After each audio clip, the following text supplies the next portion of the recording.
Have you ever had this happen to you? You're in a restaurant. You turn to the wine menu, and it's a monster, like this one at Red Restaurant in Napa Valley was. But fortunately, that's when a sommelier can steer you right. And in this lecture, we're going to learn how to work with one. Now, how about this? Have you ever walked into a wine store and seen rows and rows of wine bottles? So many you're completely overwhelmed? Maybe there are many people there, tasting, laughing, talking, obviously completely confident about what to buy. And even though you've learned a lot about wine during this course, it's still a challenge to buy well in this kind of environment. You may see tasting notes that you understand better now, but maybe there are things like points mentioned. How much should you pay attention to these? You may have other questions too, such as, should I buy at a high-end wine store, at my regular grocery store, or online? So what do you do? That's the topic of today's lecture, turning the knowledge you have gained into strategies for choosing wines for yourself and others in restaurants, as well as wine stores, grocery stores, and online. We'll also look at how to store wine and when to open wine. Now let's start with strategies for choosing wine in a store. If you've gone through this course with us, you have a really good idea of what you like. Do you like big, full-bodied, rich, tannic red wines? Or perhaps you love delicate, light-bodied, floral, and fragrant white wines? Or both? You may have a much better feeling for this now, though your preference at any moment can change by mood, season, or occasion. However, given your new knowledge, it's about narrowing the field rather than guessing what you like. There are 3 ways for you to narrow the field: asking for help, understanding ratings and recommendations, and budgetary considerations. Let's start with something easy, like asking for help. One of the biggest mistakes that people make when choosing wines in a wine store is not asking for help. Why don't we ask for help? One reason is pride. We don't want to admit that we don't know everything. Another reason is our fear that the salespeople that we're talking to is just in it for themselves and they'll gouge us whenever possible. While this may happen, 99% of the time, these people that work in wine stores, particularly boutique stores, are really passionate about wine. They want to help you, and they're working there to help you. I can't tell you how many times I've heard, "Here, let me know how that works out for you." They're really concerned, and they love to share their favorites with you and discuss wines with you. In fact, a lot of good wine stores have newsletters that offer tips on tasting, as well as good buys, and you might want to think about signing up for some of these. A lot of good wine shops also offer free tastings. Even some grocery stores do this. These are a great way for encountering new wines or new winemakers. You might keep a pocket journal just handy for jotting down tasting notes on these occasions. I mean, even if you're not buying right then, you'll be gathering possibilities, or in some cases, eliminating them because you may not like them. The main idea is to keep sharing ideas and knowledge, even once you finish this course, and to build on that knowledge when you buy. So if, for instance, you have a little tasting journal with you when you're at the store, you're going to be able to pull that out and add to it. Then you can look for vintages, regions, noble grapes, similar to the ones that you know that you like. This will be especially helpful when you go to discount stores, where you may be able to get great buys on some of the larger or older wineries. On the other hand, if you carry a label cheat sheet with you, even if you don't recognize the name of a wine, you can dissect the label using the rules we've talked about to find the better buys. Even I need help. As a master of wine, I've tasted a lot, but not even an MW has tasted every single producer from every single region that's out there. That would take several lifetimes. The staff in a wine store has generally tasted every wine in that particular store, so I have no problem asking for help. Now, if I can ask for help, I know you can too. In grocery stores, it usually won't be the case that the staff has tasted all of the wines they're selling, but many grocery stores, as well as most specialty wine stores, have what is called shelf talkers. You've probably seen these little signs. They might describe the tasting notes or possibly food pairings for the wine. They may have helpful facts too about the winery or the vintage. These are useful guides that can point you to a great wine when you're feeling adventurous. The shelf talkers often include references to rating points, such as, this wine has received 89 points from the Wine Spectator magazine. What does that mean? Is that good? So let's talk ratings. If you picked up one of the wine magazines I suggested for this lecture, open one or more of them and find a review or two. See if you can tell what's high in the critics' priority list. Wine critics assign numerical classifications to wines, which they've tasted, and these are recommendations for what to buy. Sometimes critics work for a trade magazine such as Wine Spectator or Wine Enthusiast, or they are recognized as notable wine critics, perhaps for a particular region. You may have heard of the critic Robert Parker, for instance, who was especially known for his Bordeaux ratings. Robert Parker made his name as a critic when he correctly identified the 1982 Bordeaux vintage as a great vintage. Other critics were less favorable towards this vintage during the Emprimeur. Remember from Lecture 10, Emprimeur is the future sales of a particular Bordeaux vintage in the spring following that year. I mean, the wine isn't released until 2 years later, but they tasted that time to determine the quality of the vintage. And it turned out that the 1982 was indeed one of the great vintages of the 20th century. And many of the Bordeaux producers now will not price their wines until Robert Parker has reviewed them. Many ratings are based on a score out of 100. So 85 out of 100, 90 out of 100, and so on. But you may also see stars. The more stars a wine has, the higher the rating. In Italy, in the magazine Gambaro Rosso, they rate wines with glasses or bicchieri, where the tre bicchieri, or 3 glasses, is the highest rating for a wine. Understand, too, that not all ratings are treated equally by the trade. Because of the internet these days, any schmo who has a blog can rate wines, and for some reason, people believe them. However, in the United States, names that the trade generally follows include Robert Parker for Bordeaux, Gambaro Rosso for Italian wines, and Alan Meadows, for example, the Berghound for Burgundy. The 2 magazines whose reviews that the industry respects and recognizes are Wine Spectator and Wine Enthusiast. By no means am I saying these are the only people worthy to rate wine, but they are established, and if one of them gives a wine more than 90 points, generally the wine is sold out very quickly. So if you see something reviewed this way and positively by one of these sources in your wine store or grocery store, you may want to take a chance on it. So what happens when you have 2 highly credible critics that disagree? Say, one rates a wine 98 points, and the other one gives it 89 points. Who do you trust? Now understand that each critic has their own set of parameters in which they rate wines. Now in Lecture 2, I mentioned that I used 12 parameters of quality when I was using for my Master of Wine exam. However, it struck me as I was studying that all of these 12 parameters, even if we totally agreed on all of them, people prioritize them differently. Kind of makes sense. We all have our own set of priorities. What this means to you is that you should find a critic whose priorities are similar to yours.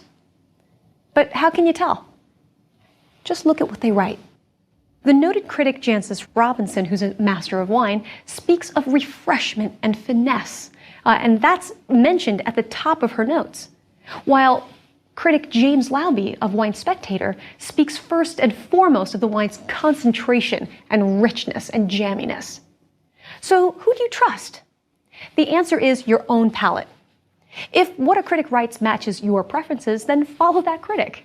If not, I wouldn't. Chances are you're going to be disappointed. And what about buying for someone else? That can be a bit tricky. First, if you know the person well and you know what they like, then you can easily narrow the field.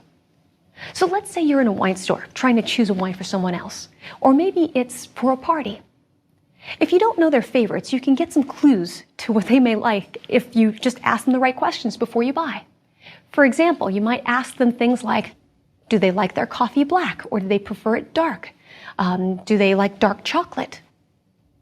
This will tell you about their tolerance for tannin and bitterness, because black coffee can be quite bitter. Now, what about if they take their coffee light and sweet? Maybe something is big and bold with a lot of bitterness is not going to be for them. Okay, here's a question for you. Do you like lemon on your fish?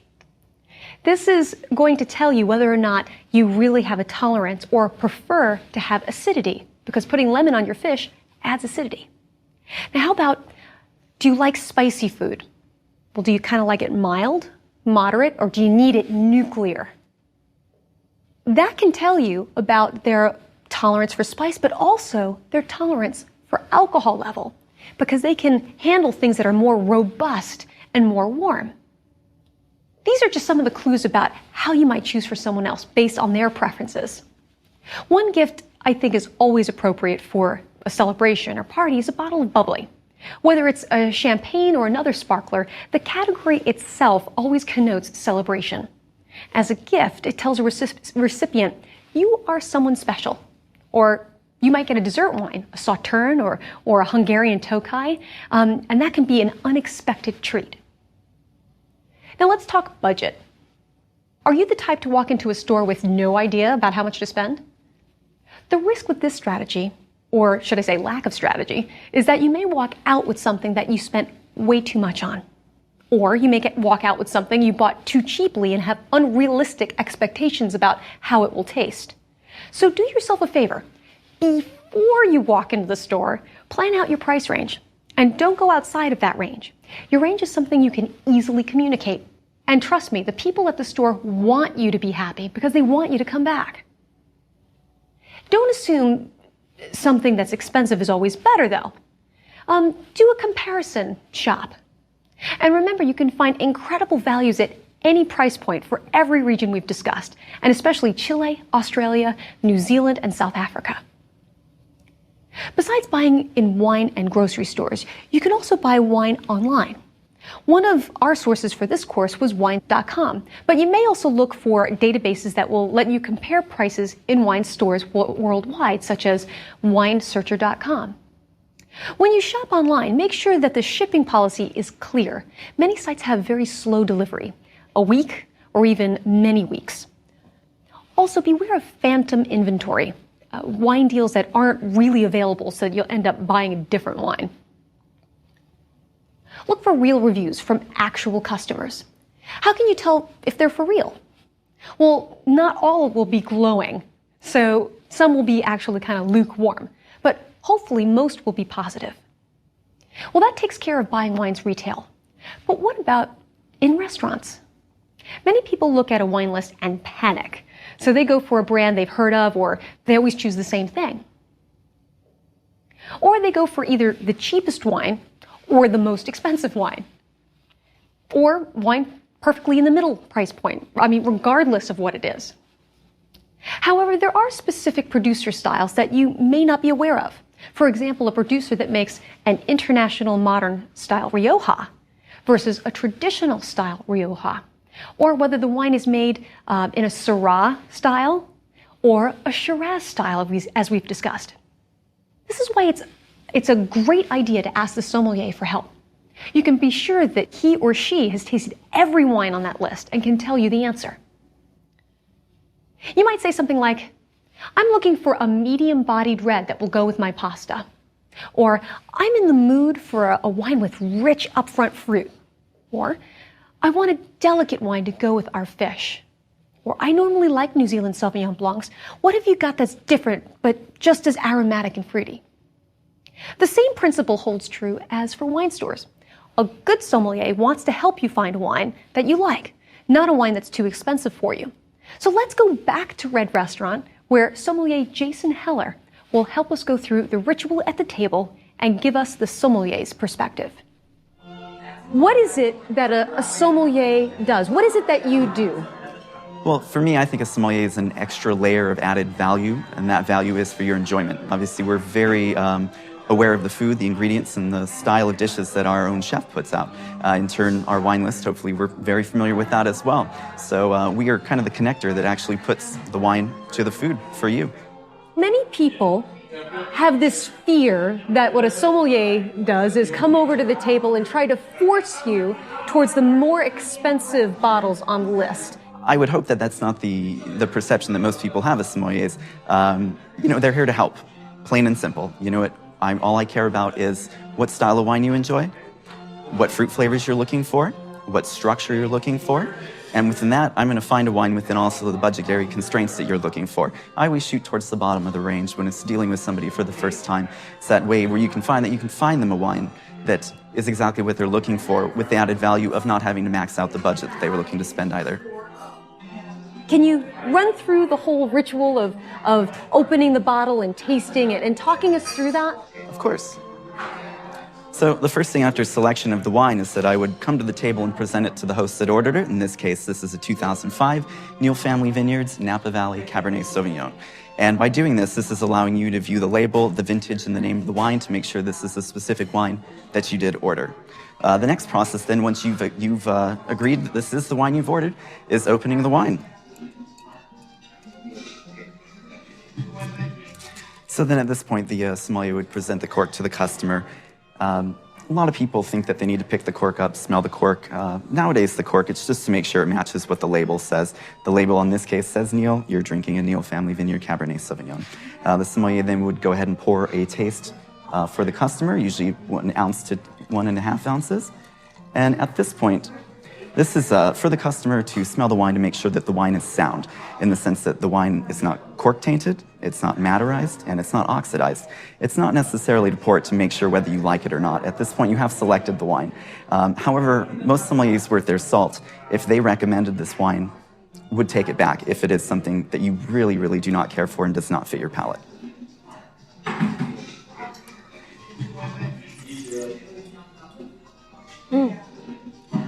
That's delicious. Great.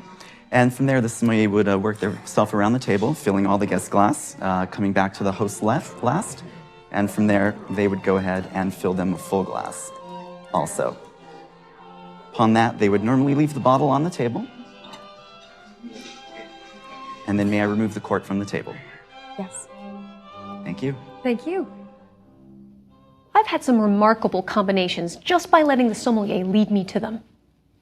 In choosing wines for your guests at a table, as I've just mentioned, you can ask the sommelier, or you can do the choosing. So, how do you know what your guests like? Ask them. Perhaps they're in the mood for a particular wine, or they have a favorite they want to share. If you have no idea what they like, and neither do they, you can start by asking the questions that I mentioned earlier. How do they take their coffee? Do they like lemon on their fish? And so on. That can be a lot of fun. Sometimes you can luck out because the food selection will make the decision for you. For example, if you're at a steakhouse and everyone orders big, thick, juicy Delmonico steaks, then a delicate, light-bodied wine will get totally overpowered by it. So you might as well go with that rich, full-bodied red. The next strategy is the easiest. Choose what you like. This is the best for you, as at least you know what you'll enjoy. You may be a bit nervous about this, though, but know that your passion for a specific wine can override food pairings and other people's preferences. But you do need to share why you're passionate about the wine. People love to hear what you're enthusiastic about. This is especially true for dates. So turn up the passion and make a selection. Remember when Jason poured the wine for a sample taste at the table? This is to see if the wine is flawed, not to see if you like it or don't like it. It's appropriate to send a wine back if it's flawed. One flaw is when the wine is corked. I mentioned this in the last lecture, the cork taint. Now this sounds silly, as most wine bottles have a cork in them, but that's not what we mean when we say this wine is corked in the industry. A corked wine actually is tainted with a chemical called trichloroanisole. Trichloroanisole, or TCA, has the smell of an old, musty basement. And there's a reason for that. This chemical is created by a fungus. And this fungus, when it metabolizes chlorine, creates trichloroanisole. And this fungus lives in your basement, actually, which creates that old, musty basement smell. But it lives in wood. And when you've got cork is made from wood, and sometimes it lives in the cork, and by itself it doesn't do anything. But when it metabolizes tap water that's being used to keep it moist or has it in the air, it's going to create that TCA. Now, if you get corkiness, that old musty basement smell, it's totally appropriate to say to the sommelier, I think this wine is corked. And you can either ask for another bottle of that same wine, or you can say, I don't want to take the risk of another corked bottle. I'd like to choose something else, please. People vary in their tolerance and perception of TCA, and not everyone can perceive it. In fact, most people will drink a corked wine and just assume they don't like it. Oh, it's just not my taste. Now, thanks to this course, you know what things are supposed to taste like. If you're really sensitive, you may need to explain that you are sensitive to the sommelier. However, this is not an opportunity to just use corked as an excuse to send a wine back that you just don't like. Remember, the sommelier will taste the wine to perceive the level of corkiness as well. And there's nothing more embarrassing than for a sommelier to say to you, yeah, I can get you another wine, sir, but there's nothing wrong with this wine, and I'm going to need to charge you for it. Another fault in wine is oxidation. If you order a youthful, fresh wine, under 3 years old for whites and under 5-year-old for reds, and the wine is kind of brown and smells of sherry and has a nut-like flavor, then chances are your wine is oxidized. This happens when too much oxygen has reached the wine, perhaps from the bottle being kept upright for too long, because this causes the cork to dry out and shrink, which allows more oxygen to come through. It is totally appropriate to say to a sommelier, I think this wine is oxidized. And again, you can ask for another bottle or ask for a different wine. If you're interested in understanding more faults, the Lunette de Vin also makes a faults kit so that you can smell them. Careful though, my vial of TCA broke in my desk and my entire desk now smells like a corked bottle. Jason mentioned a Bordeaux glass. He was referring to a Bordeaux-shaped glass. As we mentioned in Lecture 2, using good stemware can add enormous pleasure to drinking wine. Here we have different glasses made by Riedel. Each one was designed with a specific wine in mind. For example, here we have a Bordeaux glass, a Burgundy glass for red Burgundy, Pinot Noir. Here we have a Riesling glass, a champagne flute. This one's not made by Riedel. This one's an ordinary wine glass that you can pick up pretty much anywhere. The Burgundy, or Pinot Noir glass, is bulbous, as you see here, meaning that it's narrowing at the top. It captures the wine's aromas, and when you tilt your glass to sip, you get more aromas, and you get them time and time again. Bordeaux, as we know, is less aromatic than Pinot Noir, so the glass is shaped to make the wine fall on your tongue in a way that gets the flavor all around your tongue. The champagne flute, this one is Riedel's we have, but they also come in different types. You have a straight flute, which has the bubbles focused to come up the middle of the glass, and a trumpet flute. And while pretty, the trumpet flute has a little bit wider of a surface area, so it's going to dissipate the bubbles very quickly. But this Riedel champagne flute right here kind of focuses the aromas as well as having the bubbles go up straight up the middle. And as we mentioned before, the thinness of the glassware helps the wine appear more finesse-driven on your palate. So let's test this. Pour the same wine into a thick wine glass, a wine glass you can get anywhere, and a Riedel Burgundy or Pinot Noir glass that's kind of bulbous. So what I want you to do is smell them side by side. And you're going to have to swirl it, and you're probably going to notice you're not going to be able to swirl in the regular glass as much as you are with this glass. It really releases all of those aromas around. So now what I want you to do is smell this one. Smell that one. What it does, the curvature actually focuses all of the aromas up into your nose. So you really get that Pinot Noir aroma. Now what I want you to do as well is taste them.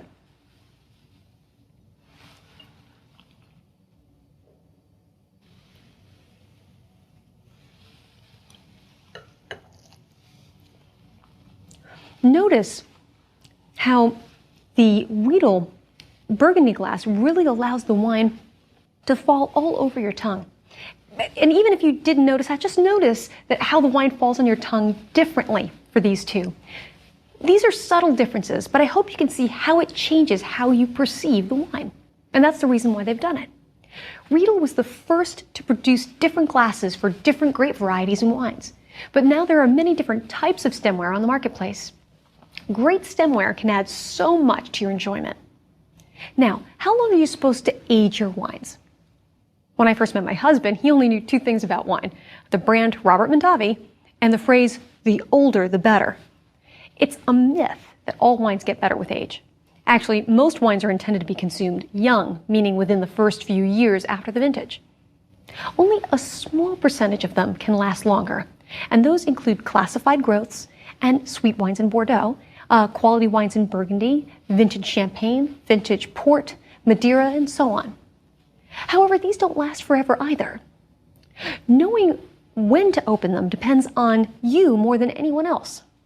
I've seen people who love California Cabernets for their deep, rich color and their fruity, upfront, concentrated blackcurrant notes, and they go out and buy a case and maybe cases and cases of the stuff, and then age them for many years. Then when they go to open them, they're so disappointed because one, they waited too long, or two, they don't like the flavors of aged wine. Remember, as a wine ages, it takes on different aromas. The primary fruity aromas turn into what we call secondary and tertiary. These secondary and tertiary aromas are more like dried fruit and then more spice tone, and finally to those leathery aromas and flavors. The wine's body becomes less tannic and less concentrated and becomes more silky and more refined and maybe even lighter in body. If you know you like your wines fruity and rich, then choose wines from a more youthful vintage and drink them young. A wine is said to be past its peak when there aren't any flavors left to balance the wine. You'll hear some critics say, well, the wine just fell apart. And that's when you taste the elements separately: acid, tannin, and alcohol. To properly age wines, you need to store them at a proper temperature and humidity, either in your refrigerator or, if you're keeping them for a long time, a special storage unit. If you keep your wines in your closet or next to the radiator, your wines are going to age faster than if they were kept in a cool environment. In fact, when you're buying wine, if it feels warm or is sitting in the direct sunlight, you should probably steer clear of it for this very reason. This is if your wine has not been opened. But once you open your wine, you must put it in the refrigerator. That's true for both white, red, sparkling, fortified, everything. You don't believe me? Let's do this little test. Remember at the end of the last lecture, I said to take 2 bottles of the same red wine, open one, and take a taste. If you didn't do that, it's okay. Just do this experiment later. So the next day, which is today, compare the opened wine to the second bottle you have of that same wine. You should be able to taste the difference. The one that was opened the day before, you should be able to see that the fruit is muted and it almost tastes a little bit more acidic. And the one that you just opened just before this lecture will taste fruitier and more youthful. So that's the difference that you have when you just leave it on the counter the day before. It does make a difference. You see many restaurants that keep their red wines on the counter, and this is likely because they just can't afford the storage space. For some, it doesn't taste that bad, but I can always taste the difference in bottles that were open for the service the day before or the night before. A good way to keep wine fresh after you've opened it is to get canisters of argon, or inert gas, to spray into the bottle. The inert gas is heavier than air, so it pushes out the oxygen. When you cork it, the wine will keep fresh for much longer than if you did just nothing. Now, up next, we'll journey into the pleasures of food and wine pairing. Knowing which wine to pair with which food can help create incredible sensations and take you to an entirely new levels of enjoyment. You'll need the following wines for the next lecture: a Champagne, an oaked Chardonnay, a Pinot Noir, a Cabernet Sauvignon, and a Ruby Port. You'll also need the following food items: French fries or potato chips, sliced roast beef from the deli, or if you can, prepared filet mignon, sliced roasted chicken from the deli, or a rotisserie chicken or homemade roasted chicken, spicy barbecue sauce, salted almonds, and chocolate. Food, wine, and both with friends. What could be better? See you next time.